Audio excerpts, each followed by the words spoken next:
हम opinion poll के उस हिस्से पर पहुंच गए हैं जिसका सबको इंतजार है, हमें भी इंतजार है। कर्नाटक में किस पार्टी को कितनी सीटें मिल सकती है, हर सीट का डेटा हम आपको देंगे, लेकिन उससे पहले हम आपको बता दें कि जी न्यूज के लिए मैटराइज ने ओपिनियन पोल किया है।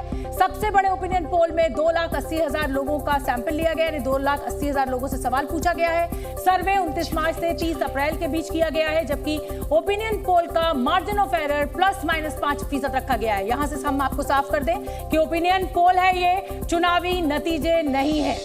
लेकिन ओपिनियन पोल भी काफी कुछ कहता है, एक संकेत दिखा देता है कि जनता के मन में क्या है। लेकिन जनता जनार्दन है। मैं एक बात कहना चाहता हूं सर, आपने पुष्कर सिंह धामी जी की बात की, लेकिन जनता हमारी कितनी जनार्दन है। उन्होंने पुष्कर सिंह धामी को तो चुनाव हरा दिया, बीजेपी को जितवा दिया। मैं एक ऐसे भी चुनाव जानता हूं जिसमें भगत सिंह कोश्यारी जी मुख्यमंत्री के कैंडिडेट थे, उसमें उनके नाम पर नारा चला, लेकिन खुद कोश्यारी जी कोश्यारी जी नहीं, माफ कीजिएगा, हमारे खंडूरी है जरूरी, वो नारा था, खंडूरी जी खुद हार गए। दीपक जी और मैं एक और बता देता हूं, एक और बता दूं, पूनम देवी जीत गई, डॉक्टर मनमोहन सिंह हार गए। चलिए दीपक, आप अच्छी तरीके जानते हैं सब क्यों होता है। और मैं फटाफट अब एलईडी का रुख करूंगी दीपक, क्योंकि अब अगला सवाल कि कितना वोट परसेंटेज किसको मिला है ये देखना बहुत जरूरी हो जाता है। हमारे दर्शक इंतजार कर रहे हैं। तो देखिए, ये मैं अब आ चुकी हूँ एलईडी पर, और किस पार्टी को कितना फीसद वोट मिला है। सेंट्रल कर्नाटक की अगर बात करें तो चित्रदुर्गा, दावनगिरी, शिवमोगा और चिकमंगलुरु का ये जिला, बीजेपी को 44%, कांग्रेस को 40%, जेडीएस को 12, अदर्स के खाते में 4। अगर 2018 की बात करें तो बीजेपी को 43.3 मिला था, कांग्रेस को 34.2 मिला था और जेडीएस को 16.6 मिला था। यानी सेंट्रल कर्नाटक में अगर हम दीपक देखें तो जेडीएस को अच्छा खासा नुकसान होता हुआ दिखाई दे रहा है। बीजेपी की जो बढ़त है 44% के साथ बनी हुई, और सीट शेयर क्या होगा इसमें, सेंट्रल कर्नाटक में किसको कितनी सीटें मिल रही हैं, किस पार्टी को कितनी सीटें मिल रही हैं, वो भी आपके सामने है। तो देखिए, अगर मैं बीजेपी की बात करूं तो 18 से 23, कांग्रेस को 3 से 8, जेडीएस को 0 और अदर्स के खाते में 0, यानी 26 सीटों पर बीजेपी जो है वो 18 से 23 सीटों पर दिखाई दे रही है। दीपक, सेंट्रल कर्नाटका मनोज जी बता दीजिए, डिफाइन कर दीजिए, जो देश के दर्शक जो सेंट्रल कर्नाटका समझना चाहते हैं उनके लिए बहुत संक्षेप में डिफाइन करिए, फिर मैं देखिए, ये वो कर्नाटका है जहां पे आप बीजेपी का बेस देखेंगे और रहा भी है, और यहाँ पे वो लोग हैं जो हिंदुत्व को बहुत अच्छे तरीके से अपने अंदर देखते हैं। ऐसे पूरे कर्नाटका में आप देखेंगे तो जहां तक के धर्म से रिलेटेड है, चाहे दोनों कम्युनिटी की बात करें, संप्रदाय देखें, वो धर्म के प्रति काफ़ी कट्टर भी हैं और बहुत विधिवत और तरीके से करने वाले लोग हैं। तो यहाँ पे बीजेपी हमेशा अपना पकड़ बना के रखी हुई है। और सही पूछिए तो यहाँ पे वो लोग भी हैं जिनको कहा जाता है कि पढ़े लिखे जगहों का एक एरिया होता है, तो ये भी है वहाँ पे। ठीक है श्री, आप कैसे देखते हैं इसको? ये जो रीजन है वहाँ पर, ये जैसे उन्होंने बताया था, वो हिंदुत्व का एक मुद्दा है, अभी भी लाइव है। वहाँ पर आप देखें, वहाँ पर ये पीएफआई का वहाँ से क्लैश बहुत ज़्यादा होता था, और इसलिए ये वो रीजन में इतना ये ज़रूर है, इतना 18 to 19 सीट्स मिलने वाला ही है। ठीक है, लेकिन प्रदीप जी, मुझे कई एक्सपर्ट ये भी बोलते हैं कि भाई वहाँ पे तो वोकालिंगा और लिंगायत है, उनकी मान्यताएं भी अलग अलग तरीके की हैं, उनकी प्रीचिंग भी अलग अलग तरह की है, और वो लोग हिंदू मुस्लिम के लफड़े में फंसते नहीं हैं। ऐसा है क्या वाकई में? नहीं, जहाँ तक कर्नाटक का संबंध है वो बहुत पारंपरिक तौर पर उसमें हिंदुत्व जो है वो एक उसका अंडरकरंट हमेशा रहा है, और भाजपा का संघ का बहुत व्यवस्थित तौर पे वहाँ कार्यक्रम चला है। सबसे बड़ी बात यह है कि तमाम प्रयासों के बावजूद, कांग्रेस के पूरे अभियान के बावजूद, भाजपा जो अपना पारंपरिक जनाधार है उस पर अपनी पकड़ बनाए रखने में सफल हुई है। ठीक है, और वो बढ़त लिए हुए जी। अगले बिल्कुल दीपक, और अगले सवाल का वक्त हो चुका है। कर्नाटक की सियासत में तटीय कर्नाटक बीजेपी का गढ़ रहा है, और क्यों गढ़ रहा है? क्योंकि लिंगायत कम्युनिटी जो है वो तटीय इलाके में अच्छी खासी संख्या में, तो किस पार्टी को कितने वोट, तटीय कर्नाटक की 21 सीटों की अगर बात करें तो बीजेपी को 52% मिलता हुआ दिखाई दे रहा है, कांग्रेस को 40%, जेडीएस को 5% और अदर्स के खाते में जो है वो 3%। मैं बीजेपी का आपको बता दूं 51.5% मिला था 2018 में, कांग्रेस को 39.6 मिला था, जेडीएस को 5.6। यानी अगर मैं वोट परसेंटेज की बात करूं तो लगभग उतना ही है हर पार्टी का जितना 2018 के चुनाव में मिला था। अब ये जानना दिलचस्प होगा कि ये जो 52% बीजेपी को मिल रहा है ये सीटों में कितना बदल रहा है, किस पार्टी को तटीय इलाके में, तटीय कर्नाटक में सीटें मिल रही है। बीजेपी को 15 से 20, अगर मैं 2018 की बात करूं तो बीजेपी को 18 सीटें इस रीजन से आई थी, कांग्रेस की 1 से 6, 2018 में कांग्रेस को 3 सीटें मिली थी, जेडीएस 0, जेडीएस तटीय कर्नाटक में 2018 में भी खाता नहीं खोल पाया था और इस बार भी हमारे ओपिनियन पोल में ऐसा दिख रहा है कि जेडीएस यहां पर भी 0 पर है, यानी तटीय इलाका जो कि लिंगायत कम्युनिटी की संख्या ज्यादा मानी जाती है वहां पर बीजेपी बाजी मारती हुई दीपक दिखाई दे रही है। ठीक है, तो बीजेपी यहाँ पर भी बाजी मार रही है। मनु जी आपने तो बल्ले बल्ले करा दिया सर, बीजेपी का बल्ले बल्ले नहीं हो रहा है। यदि शायद अब आगे बढ़ेंगे तो आप कहेंगे कि भाई अब क्या हो रहा है। ये 2 जगह थी जहां पे बीजेपी पिछले बार भी अच्छा है उनका परफॉर्मेंस रहा हुआ है, जेडीएस का वोट घटा है इस रीजन में, लेकिन ऐसा नहीं है कि कांग्रेस पूरी तरह से वहां पर माइनस है। और सबसे ज्यादा पिछले चुनाव में आप देखिएगा तो यही 2 जगह था जहां पे कांग्रेस के मार्जिन सीटें ज्यादा थी। ठीक है जी, कोस्टल रीजन हमेशा बीजेपी के साथ था। पिछले बार भी आपने देखा होगा 18 सीट्स मिला था, सबसे ज़्यादा सीट्स वहाँ से आया था, तो वहाँ पर ट्रेडिशनली बीजेपी के साथ था। तो वहाँ पर इस बार भी ऐसे ही होने वाला है। वो वहाँ पर मोदी जी के लिए बहुत आपने देखा होगा दीपक, इसमें मैं भी इस चर्चा में आना चाहती हूँ क्योंकि लिंगायत कम्युनिटी के लिए, लिंगायत जो समुदाय है, कहा जाता है कि बीजेपी की अच्छी पकड़ है, येदियुरप्पा हो चाहे बसवराज बोम्मई हो। तो श्री, क्या आपको लग रहा है कि यही एक फैक्टर है जो बार बार बीजेपी को इस इलाके से जीत दिलाता है? लिंगायत कम्युनिटी साथ है बीजेपी के? बिल्कुल बिल्कुल। इसके अलावा आप देखिए एक हिंदू कंसोलिडेशन हो गया है। आप इस बार टिकट डिस्ट्रीब्यूशन देखिए, 18 सीट्स वो SC ST कम्युनिटीज़ को दिया है, उस ST को ज़्यादा दिया, 2 मोर सीट्स दिया है, और बाकी हिंदू कम्युनिटीज़ जहाँ जहाँ स्प्रेड है, और लिंगायत को भी 68 सीट्स दिया है। तो that is a big chunk. Hindu consolidation के ऊपर उन्होंने ध्यान दिया है। आप देखें वो रिजर्वेशन का मुद्दा हो, वो सब, और ये जगह पे ये बहुत मायने रखता है। पर नेशनल नैरेटिव का क्या करेंगे? रिजर्वेशन की जब बात आती है तो आप तो अल्पसंख्यकों के अधिकार छीन रहे हैं संगीता रागी जी, यहाँ पर भी पोलराइजेशन करा रहे हैं। देखिए, भारतीय जनता पार्टी कोई साधु वेश में तो वहाँ है नहीं, वो चुनाव लड़ रही है और जीतने के लिए लड़ रही है। जो 4% आरक्षण दिया गया था वो धर्म के नाम पर, वो संविधान विरुद्ध था और मुस्लिम वोटों को पोलराइज करने के लिए ही ये किया जाता है। और मैं बार बार कहता हूँ कि आप 20% मुसलमानों के लिए पोलराइज करके आप वोटिंग चाहते हैं और इस आधार पर करते हैं कि जो 80% 75% जो हिंदू है वो तो जातियों में बटा है, वो कालिंगा है, लिंगायत है, अन्य जातियों में बटा हुआ है। भारतीय जनता पार्टी ने भारत की राजनीति में इस विमर्श को उलट दिया, बोला ठीक है आप 20% की राजनीति तोड़ा और हिंदुओं को जोड़ा, सिर्फ एक लाइन में जातियों को तोड़ा और हिंदुओं को जोड़ा। और बस 10 सेकंड में खत्म। जब आरक्षण की बात हो रही है 10 सेकंड लिंगायत को आरक्षण देने को संगीत रागी जी सही मानते हैं, लेकिन अब वक्त क्योंकि अगले सवाल का हो चुका है। अगला सवाल हमारे दर्शकों के लिए आने वाला है। तटीय कर्नाटक के बाद अब ग्रेटर बेंगलुरु की बारी है। ग्रेटर बेंगलुरु जहां पर 32 सीटें आती हैं, किस पार्टी को कितना वोट परसेंटेज? तो देखिए बीजेपी को 42% मिल रहा है, 2018 में यहाँ पे 39% वोट मिला था। कांग्रेस को 42% मिल रहा है, कांग्रेस को 40.5% मिला था, जेडीएस को 14% मिल रहा है, लेकिन 2018 में 17% से ऊपर वोट मिला था, अदर्स को 2% मिल रहा है। यानी कि यहाँ पर अगर हम देखें तो बीजेपी को नुकसान होता हुआ, फायदा होता हुआ दिखाई दे रहा है, कांग्रेस और जेडीएस को नुकसान होता हुआ दिखाई दे रहा है। लेकिन जब ये आंकड़ा, जब ये वोट परसेंटेज सीटों में बदलता है तो क्या आंकड़ा निकलकर सामने आ जाता है, वो बहुत दिलचस्प होगा आपके लिए देखने के लिए। ग्रेटर बेंगलुरु में 32 सीटें आती हैं, बीजेपी को 13 से 18 सीटें मिलती हुई दिखाई दे रही हैं। 2018 में बीजेपी को इस रीजन से 11 सीटें सीटें मिली थी, कांग्रेस को 11 से 16 सीटें मिलती हुई दिखाई दे रही है। एक सीट का नुकसान इस ओपिनियन पोल में कांग्रेस को होता हुआ दिख रहा है। 2018 में इस रीजन से कांग्रेस को 17 सीटें मिली थी। जेडीएस को भी नुकसान होता हुआ दिखाई दे रहा है, 0 से 2 दिखाई दे रहा है, जबकि 2018 में जेडीएस को इस रीजन से 4 सीटें मिली थी। यानी कांग्रेस और जेडीएस दोनों को ही नुकसान होता हुआ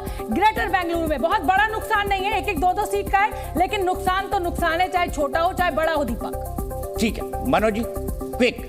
देखिए, मैंने क्या बोला कि यहाँ पे जैसे इन्होंने बताया कि जेडीएस को नुकसान होते हुए दिख रहा है, कांग्रेस भी यहाँ पे बड़ी है, कांग्रेस को नुकसान नहीं हुआ है।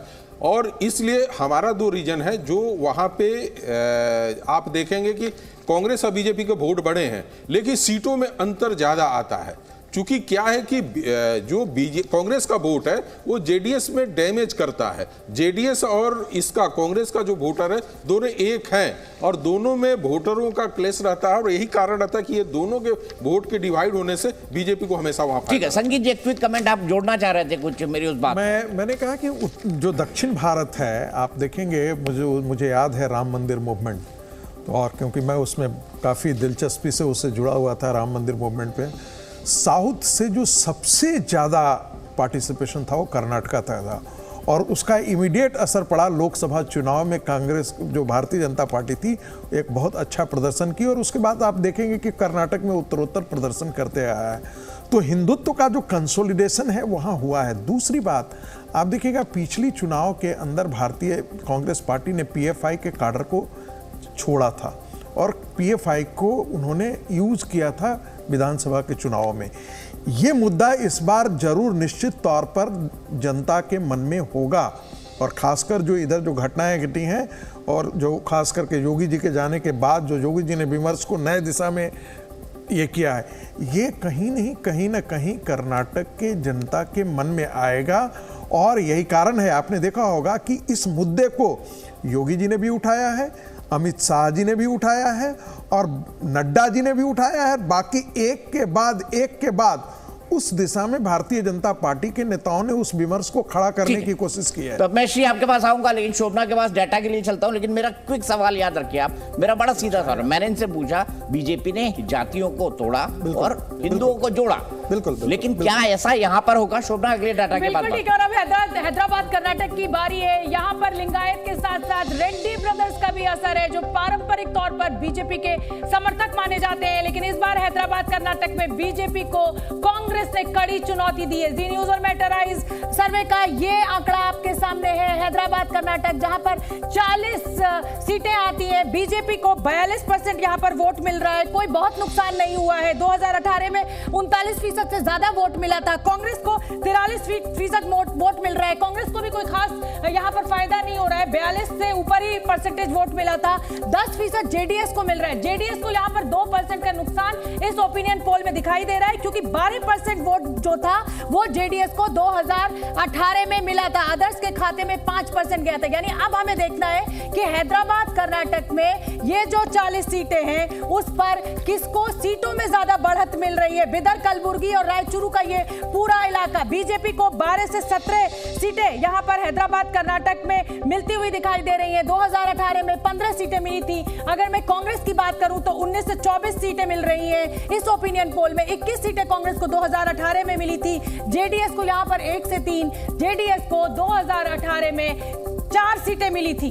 यानी हैदराबाद कर्नाटक का जो इलाका है वहां पर यथास्थिति बनी हुई है। दीपक, मेरा सवाल मनोज आपसे है, यहां पर यह कहा जा रहा था कि भाई कांग्रेस जो है वो कर्नाटक में एज पर है, कर्नाटक में कांग्रेस ने बढ़त ली हुई है, लेकिन अभी तक का जो आंकड़ा लग रहा है उसमें लग रहा है मुझे टक्कर बहुत कड़ी है और बिल्कुल बराबरी की है।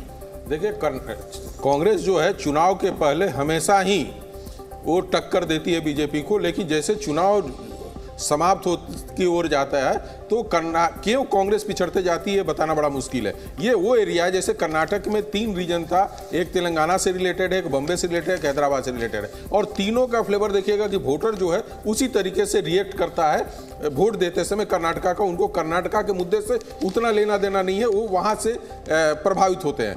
ये जो एरिया है यहाँ पे जो कांग्रेस के कोर वोटर हैं वो हैं और उनको बीच में यदि बीजेपी अपने को बचा के रखी हुई है तो ये बहुत बड़ी बात है, इसमें दो मत नहीं है। यही कारण था कि जो 4% आप रिजर्वेशन की बात करते थे तो सबसे ज्यादा यहाँ पे ही कांग्रेस को फायदा होता इससे रिजर्वेशन के कारण, लेकिन वो होते हुए नहीं दिख रहा है। श्री, लेकिन मैंने आपसे जो सवाल पूछा था, जातियों को तोड़ा और हिंदुओं को जोड़ा, क्या ये कर्नाटक में सफल हुआ? और क्या वोकालिंगा और लिंगायत को भी एक अलग तरह से ले जा रही है बीजेपी? मेरे ख्याल से वो वर्क करेगा बीजेपी के फेवर में, क्योंकि आप देखिए आज का मैनिफेस्टो आप देख लीजिए, उसमें यूसीसी है, एनआरसी है, और वहाँ पर जो बांग्लादेशी है उनको टारगेट करने का वो सब मुद्दा है। वो सब हिंदुत्व एजेंडा को, हिंदुत्व का मुद्दा को एकदम पुष्टि करते हैं। एक और बात मैं बताना चाहता हूँ, आप मनोज जी ने बोला था ग्रेटर बेंगलुरु, वहाँ पर, और ये जो हैदराबाद कर्नाटका है, जो वहाँ पर आप देखिए मुस्लिम पॉकेट्स है, वहाँ पर बीजेपी के लिए नुकसान हो सकता है। और रिजर्वेशन इश्यू वहाँ पर ये लाइव इश्यू है। प्रदीप जी, एक क्विक कमेंट आपसे। देखिए, अगर जिस प्रकार का प्रचार था, जिस प्रकार का अनुमान लगाया जा रहा था, उस हिसाब से कांग्रेस को इस इलाके के अंदर स्वीप करना चाहिए था, क्योंकि ये ऐसा इलाका है जहाँ से कांग्रेस को बढ़त मिल सकती है। उसका सीधा सीधा श्रेय जो है, मुझे लगता है कि कहीं ध्रुवीकरण हुआ है लोगों के बीच में, जिसकी वजह से भाजपा बहुत नुकसान से अपने आप को बचा पाई है, और कांग्रेस को जहां से संभावित बढ़त मिल सकती थी वहां वो उस प्रकार की सफलता मिलती दिखाई नहीं दे रही है। जैसे शोभना जी ने कहा कि वो यथास्थिति बनाते हुए भाजपा निकल रही है। ठीक है शोभना, नेक्स्ट डाटा।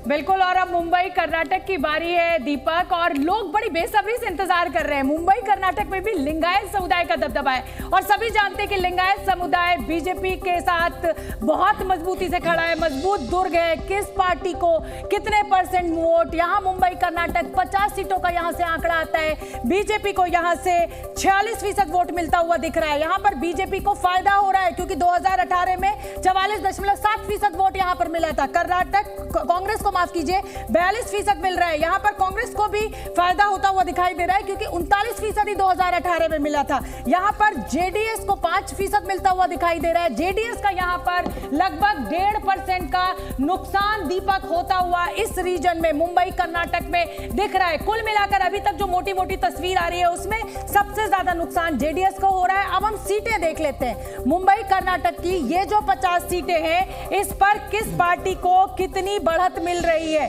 2018 की बात करें तो बीजेपी इस रीजन से 30 सीटें जीत कर आई थी। इस बार 27 से 32 सीटें मिल रही हैं। 2018 में कांग्रेस को इस रीजन से 17 सीटें मिली थी, इस बार 1924 मिलती हुई नजर आ रही है। इसका मतलब कांग्रेस को इस रीजन में फायदा हो रहा है। जेडीएस की अगर बात करें तो 1 से 2, जेडीएस ना नफा ना नुकसान। जेडीएस की 2018 में 1 सीट आई थी। तो दीपक, कुल मिलाकर इस एरिया में कांग्रेस को गेन होता हुआ दिखाई दे रहा है। इस एरिया में कांग्रेस को गेन क्यों, बताइए मनोज जी। मैंने बोला ना कि जहां जैसे वोट है, लिंगायत का जैसे है, अपने हिसाब से चूज कर रहा है कि हमको क्या करना है। और जहां पे आप देखिएगा कि हिंदू के अगेंस्ट में कितने अदर्स कम्युनिटी वाले जो खड़े हैं उसको रिफ्लेक्ट कर रहे हैं, और ये पूरे आंकड़ा दिख रहा है। वहाँ पे जो भी चुनाव हो रहा है वो आप जान लीजिए कि 2 कम्युनिटी के बीच में पूरी तरह से फाइट होकर कर रहा है। और यार यहाँ पे पहले भी बीजेपी का जो था एरिया वो उस तरीके से नहीं बना हुआ था, और हर रीजन में अभी बीजेपी को बनाना भी बड़ा मुश्किल है। और वहाँ पे बम्बे जो कर्नाटका है, बम्बई कर्नाटका, वहाँ पे कांग्रेस पहले थी और ये संगठन है, और उधर से उनका पूरा कार्य भी हुआ है।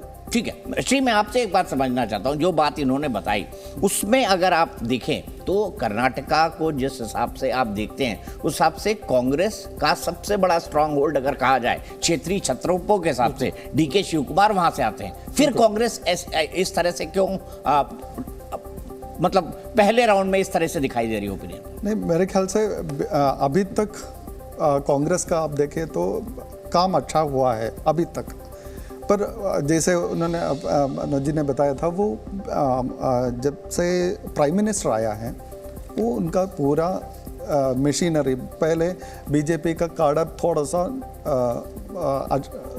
खुश नहीं था, पर एकदम से गैल्वेनाइज हो गया है और उसके हिसाब से वो ईस्ट रीजन में बहुत बड़ा एक चेंज हो गया है। अभी भी मैं मानता हूँ वहाँ पर कांग्रेस का मैं इसमें बीच में आना चाहूंगी। राहुल गांधी की संसद सदस्यता खत्म हो गई, इसी कर्नाटक में एक भाषण दिया, क्या ये सिंपैथी वोट कांग्रेस को मिलता हुआ आप नहीं देख रहे हैं?